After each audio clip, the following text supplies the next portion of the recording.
Councillor Clancy starts off not so well. Despite all the briefings she has been to, she has forgotten that remuneration is looked at each year. The last council, quite rightly, did not take a pay rise given the financial situation. As you will see, SIG pushed through a 6% rise, 3% above the minimum that was there to take account of inflation. Respect to councillors Dunn, Tribe, Johnston and Crickstolitis for opposing the allowance rise. I believe that the amount of work that we put in as councillors, all of us, we are appropriate in asking for this increase, and I think that it's very appropriate that we ask for the maximum, and so I would like to support this report. That we're talking about, we don't need to move to the maximum. We could leave it on hold, and I believe given the circumstances we find ourselves, that would be appropriate. Thank you. Councillor Johnson. Thank you very much, Madam Mayor. I actually agree with point 3. I think in those times where unexpected absences of the Mayor in the additional position and the additional chores that you do, then that person stepping into the role is required to do that. But I do not agree in asking for a pay rise. Looking at the report that we have, 3%, which is less than the maximum of the advised amount or permissible. It's an additional deficit of $16,000 a year. So we in this council and nearly every councillor around this table has talked about balancing the budget. If we give ourselves a pay rise, we are actually taking more away from that budget. That is Milton Pool potentially opening for its full season. That is a whole lot of things that could go for. Giving ourselves a pay rise at this point in time is inappropriate. We are asking for a pay or a rate rise. We've asked for a rate rise for our residents. Giving ourselves a pay rise is so inappropriate. For me, it's one of those things that when you look at CEOs in big businesses, when their business is going bust or their people are not being paid correctly, where they give themselves and walk away with their annual bonus. This is the same thing. The people in this room are working hard and we don't get paid a lot for the time that we spent doing it. But that is why we signed up to council. We signed up knowing the financial strain this council is in, and I think that we should just pause and wait. We are at the top end of the maximum fee. The minimum is $21,000. Maybe we should go back to where we were. But that, I feel, is inappropriate, noting the distance we all have to travel and what we have to do within this council because of the size of it. But pushing ourselves up to the maximum is not what we should be doing. We should be putting that money and ensuring that stays where it needs to be and going back to our ratepayers, not in our pockets. Thank you. So now we get to Councillor Kemp, yet again completely off subject. They are talking about pay issues. But she has a bee in her bonnet about social media. This is the same woman who ran a vitriolic far-right post group prior to the election and made a song and dance about rate rises, yet at the end she votes to line her pocket with an additional 3% above the inflation level. Thank you, Madam Mayor. Look, I just want to make it for the purpose of notation that I've already seen 2 times on the said petitioner's Facebook page that staff cuts are already, as stated by Councillor Tribe, it's going around as misinformation already. So I'd just like to alert the CEO and the Mayor of that, and we could nip that in the bud. That would be great. Thank you. Thank you.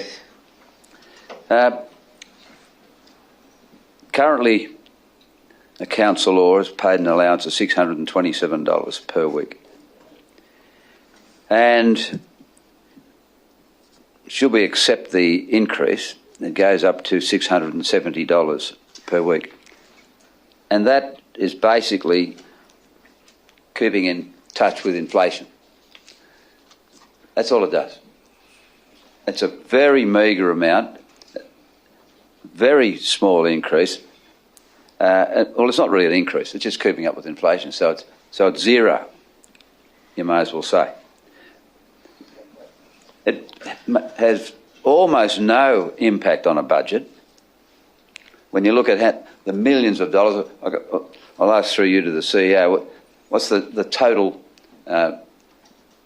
budgetary figure For council, OPEX and CAPEX, we're over $500 million annually. In terms of the budget for councillor fees, so the councillor remuneration as well as any expense claims, I guess we budget for a bucket, but we can't budget for everybody's individual expense claims because we don't know who's going to claim what and where. But we do budget sufficiently to cover councillor expenses. So we're talking about out of a budget of $500 million that some of my colleagues who appear to be grandstanding, but I'm not saying they really are, but they just appear to be, to say that they'll tighten their belts and they'll save the city all this money. Well, guess what? Compared to $500 million, you're not saving anything. It's just insane. It just doesn't make any sense whatsoever.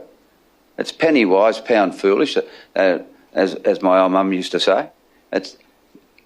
You might try and impress people with it. I mean, we do some crazy things, we know. We cut back the swimming pool hours. My favourite Sanctuary Point Library doesn't open on a Saturday anymore. A lot of these things have no impact whatsoever on this $500 million budget. No impact whatsoever. And we stand up here and we agonise over it. We say we just have to do this. This will turn the ship around. Well, guess what? You won't turn the ship around by fiddling with council's $627 to $670 or shutting Sanctuary Point Library on a Saturday and stopping some of the keenest library users in our city from getting books out. We need to do something a bit more creative than that, and that's what we are doing with our finance committee. That's what our staff's doing. That's what our CEO is doing. We're looking at our overall cost structure. We're looking at our income structure, and we're looking for ways to reduce deficits, ways to reduce debt, and that's what we're doing. That's the best way, not to fiddle around with councillors' expenses, Madam Chair. Thank you. Thank you. Councillor Wilkins seems to think he got hired under contract as a star player. Let's remind him he stood for election, not a job applicant or a starring role. His points are just as ignorant as the other self-servers, believing they are entitled to more money. What has Wilkins done? Turned savings on the pool issue around, wanted to put flowers in roundabouts, thought he was going to get run out of town for raising rates. This is one guy who should be paid in bananas. Councillor Wilkins. Madam Chair, just by way of comparison, I know sometimes they're odious, but the former employee of the CEO, the Sunny Coast, I know they operate under different terms up there, and Queenslanders are different, but their mayor gets paid $252,000, their deputy mayor $174,000. I'm heading to Noosa, and the councillors $153,000. Now, of course, that's an odious comparison, but closer to home, Townsville, well, they've got a population of 200k. Councillors are on 130k. The deputy mayor 145k. The mayor 225k. Victoria, a Category 2 council, 112k for the mayor. The deputy mayor 56k. There's a case for all across New South Wales that councillors are not paid enough. Maybe you're not attracting the right people to the job. It's a massive job. You work a lot of time. There's a lot of information. And we're talking about a pittance here, but we are being made to feel guilty. Guilty for perhaps putting this forward when everyone else gets a pay rise, but no, not the councillors of the Shoalhaven Council, who are wearing several years of mismanagement, and we're the ones to blame. Let's tighten our belts and reject $43 or whatever it is, $55 as just the indexed wage rise, which everybody else is getting, and people are getting much more. So I see that perhaps the whole area of being a councillor, and there's a lot of expertise around the table, and I think it should be paid a lot more. But we're not going to hang ourselves and go for a 10 grand, 20 grand pay increase and get up towards Townsville standards or the sunny coast, but just a modest $40, $50 a week. 20, what is it? 43. I was right to start off with, wasn't I? 43, sorry, adding on the run. So really, I think we're splitting hairs here. We're just, we're demeaning the position. Thank you. Councillor Norris. I wasn't going to get up for this debate, but I will. I appreciate what everyone said around the table. I do agree that we do deserve the maximum. However, after just going out to our community for a 12% rate rise, I do think something more amenable would be the 3% index, which would be in line or close to inflation, rather than the 6% that has been put forward. So I'd put it to the mover and seconder. Would you consider the 3% or not? Which is what the determination. No, I Let's wouldn't. face it, Councillor Tribe is a SIG follower. She is thick with Ms White and Councillor Kemp, forming the brains trust of SIG. SIG will never agree to a sensible amendment. The 3% would have covered inflation and would send a signal of responsibility. But no, Councillor Tribe sees this role as a job to supplement her gold card pension from Defence, which she sets out at the end of the debate. She needs the money. To say exactly the same as Matthew, I've worked out the amount. The determination of the tribunal was 3%, a 3% increase, and on our current allowance, that would be $33,567.70. I think it's reasonable, as Matthew said, to apply the 3%. I take it that Selina is not happy with that. Oh, sorry, Councillor Clancy is not happy with that. But I think that's sort of a more acceptable way to go, is to take the 3% that the remuneration tribunal decided on. Thank you. Councillor Christopoulos. I'm going to take another leaf out of Councillor Proudfoot's book and say that we've spent an extraordinary amount of time this meeting talking about ourselves, and I move the motion be put. I see a change, so it's unanimous. So we'll put the motion. Go back to right of reply, Councillor Clancy.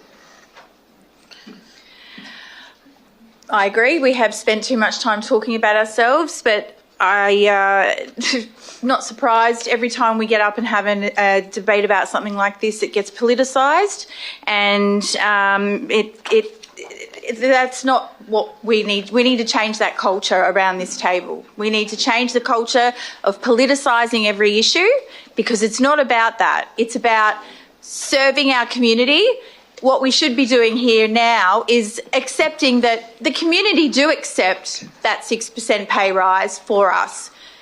They do accept that, what is the old saying, you pay bananas, you get monkeys?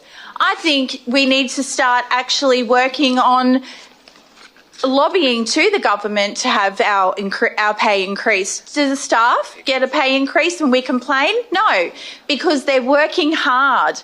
They deserve the pay increase and they work hard for it, and it's part of the budget. It's one of the budget lines. It is appropriate to accept that you should be allowed to have a pay increase of $40 so that you can do your job a little bit better. I'm on a fixed gold card medical pension. I'm doing this job and I'm being personal and honest, because I'm doing a lot of hours and I'm doing this job from my heart. And I'm not going to sit here and let you all politicise the fact that I think that I'm worthy enough and that I've been serving my community well enough to earn a 6% increase. So I hope that some of the other councillors are sensible enough around this table to feel that way about themselves as well, that they are worthy enough and that the community do think that they are worthy enough. Thank you. So with that, we'll use the device for the recommendation from Councillor Clancy. So 4 against, 9 for. Those who were against were Councillor Dunn, Councillor Tribe, Councillor Johnson and Councillor Christopoulos. The balance voted in favour, and it was passed. It's carried. So we'll now move on to CL 25-189, and I'm mindful of the time.